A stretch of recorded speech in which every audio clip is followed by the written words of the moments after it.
पाकिस्तान की सियासत के हवाले से बात हो रही थी और अभी ब्रेक में मुझसे राना साहब कह रहे थे कि ये जो एक ऐसा घिसा पिटा वर्ड है पाकिस्तान की पॉलिटिक्स में, NRO, national reconciliation.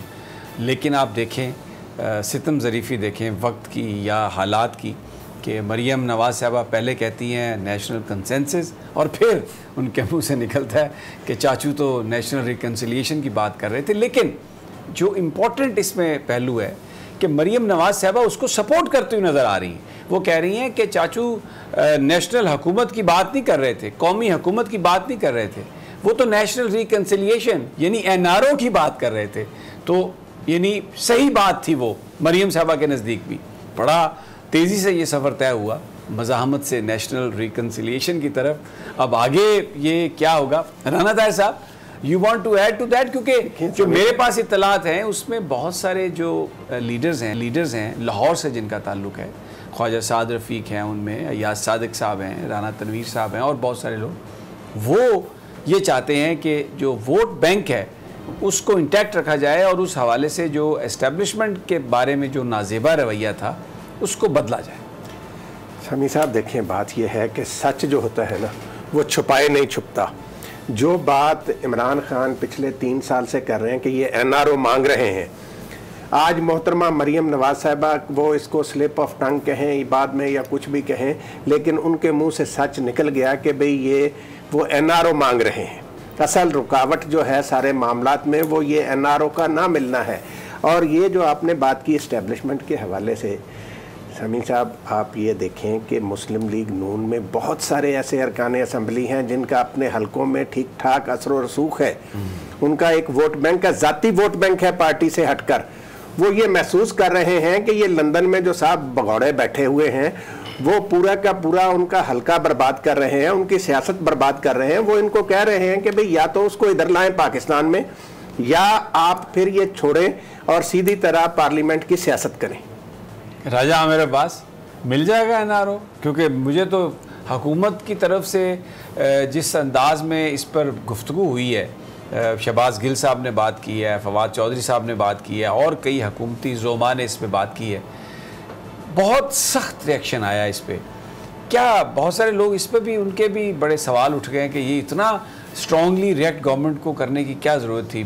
Do you smell some rat? और क्या आपके पास क्या इत्तला? Absolutely no, I do not smell any rat. कोई NRO नहीं मिलेगा। इमरान खान बड़ा क्लियर है, आगे इलेक्शन आ रहे हैं। इमरान खान अगर NRO देगा तो फिर वोट नहीं लेगा। NRO का मतलब तो यही है कि अपने पाँव पे कुल्हाड़ी मार के वापस मियाँ साहब को, अगर मियाँ साहब नहीं तो फिर ये, हाँ अलबत्ता NRO इस सूरत में अगर मांगा जा रहा है कि चले मैं भी नाअहल, मियाँ साहब भी नाअहल, वो जुनैद सफदर साहब, उसको अब मौका दे दिया जाए। लॉन्च तो कर दिया गया है उसे कि जी उसे कोई इलेक्शन की सीट दे दी जाए और फिर ये कोई ऐसा सिस्टम बनाया जाए।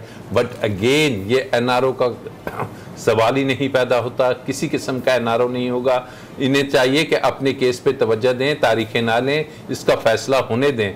अगर ये अपील अगले 1 माह 2 माह में इसका डिसीजन आ जाता है तो सियासी मंजरनामे पे आपको नज़र आएगा कि जनाब अगर इन्हें इनकी सज़ा बरकरार रहती है तो फिर ये किस चीज़ की सियासत कर रही है, किस चीज़ की नेशनल रिकन्सिलिएशन की बातें कर रही हैं।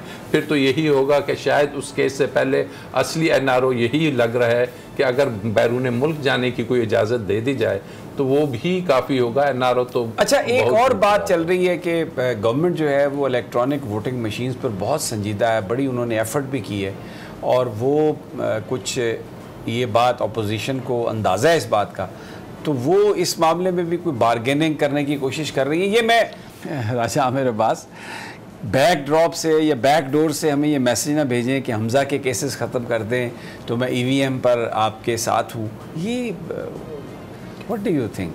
देखिए जी, ये वही मुनाफिकाना सियासत है। अभी हालिया आपको इलेक्शन कमिश्नर साहब का स्टेटमेंट याद होगा कि जी दोनों पार्टीज़ अगर मान जाती हैं तो हमें EVM पे कोई एतराज़ नहीं। Chief election commissioner of Pakistan का मकसद ये है कि वो मशीनें दुरुस्त हैं, इन दोनों के जो सियासी आपस में तनाव है वो अगर ख़त्म हो जाता है, शायद शहबाज शरीफ ने उन्हें भी बता दिया हो कि जी ठीक है मैं तैयार हो जाऊंगा। आप देखिए ना, हमजा के केसेस शहबाज ही ख़त्म कराना चाहेंगे ना, लीडर ऑफ द अपोजिशन है। तो अगर आपकी कानून साजी ले दे पे होनी है, अगर आपके पार्लियामेंट में, मुझे फिर वही बात याद आती है कि पार्लियामेंट में कानून साजी जब करने जाते हैं, या पहले भी आपको फैटिफ के जब बिल आए थे तो वो 34 नैब की वो लेके आ गए थे शिके। अब जब कोई बात हो रही है इलेक्शन रिफॉर्म्स की, तो इलेक्शन रिफॉर्म्स में वो कहते हैं कि जी हमजा के केसेस ख़त्म कर दें, अभी इसके बाद कोई और रिफॉर्म्स आएंगे। तो बात वही इमरान खान की कि इस पार्लियामेंट में कानून साजी के लिए जब जाते हैं तो ये आगे से अपने केसेस ख़त्म करने का कहते हैं। और जैसे राना साहब ने कहा कि वो बात अब इनके मुंह पे आ चुकी है, और आज अगर ये मैसेज आया है कि हमजा के केसेस ख़त्म करें तो इसमें एक सवाल है मेरा। देखें, ये जो बात है कि हमजा के केसेस, वो केसेस तो सारे नैब में हैं। नैब एक इंडिपेंडेंट इदारा है राना साहब, अगर हुकूमत चाहे भी तो वो नैब से केसेस कैसे ख़त्म करवा सकती है? अगर ख़त्म होते हैं हुकूमत के कहने पर तो फिर अपोजिशन की बात तो ये सच हो जाएगी कि ये नैब और हुकूमत का गठजोड़ है। समी साहब देखें, ये जो है ना इनका बस से लेना, तो ये तो नैब का इदारा ही ख़त्म करवाना चाहते हैं। केसेस वो किस तरीके से ख़त्म करवाना चाहते हैं? वो चाहते हैं कि हुकूमत जो है ये नैब के पर काट दे, ऐसी कानून साजी की जाए जिसके नतीजे में नैब के पर काट दिया जाए। लेकिन पाकिस्तान के अवाम चाहते हैं कि नैब को मज़ीद मजबूत बनाया जाए ताकि ये जो इस तरह के ताखीरी राना साहब ऐसे नहीं है, ये बड़े तेज़ हैं।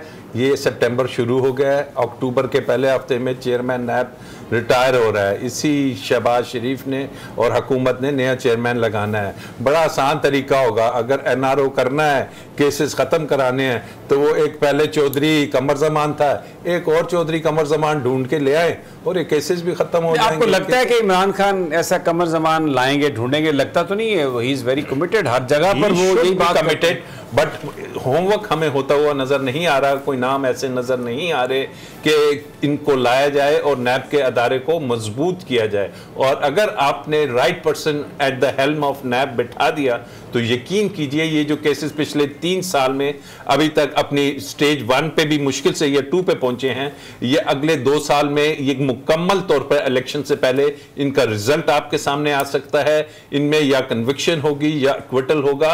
एंड इट्स हाई टाइम कि ये जो नैब का मिजाक बना हुआ है कि जनाब इस वक्त एक भी मुस्लिम लीग का लीडर आपके सलाखों के पीछे नहीं है, और 3 साल से ओपन एंड शट केसेस देखते आए, टीटियां देखते आए, हम पकोड़े वाले और पापड़ वाले देखते आए। एक चेयरमैन अच्छा लगा दें, प्रोसिक्यूटर जनरल पहले ही फारिग हो चुका है, वो लगाइए, और 1.5 साल 2 साल में अगले इलेक्शन से पहले आपको तमाम नैब के केसेस में कन्विक्शंस या एक्विटल्स मिलेंगे। सब्सक्राइब करें और बेल दबाएं ताकि कोई खबर रह न जाए।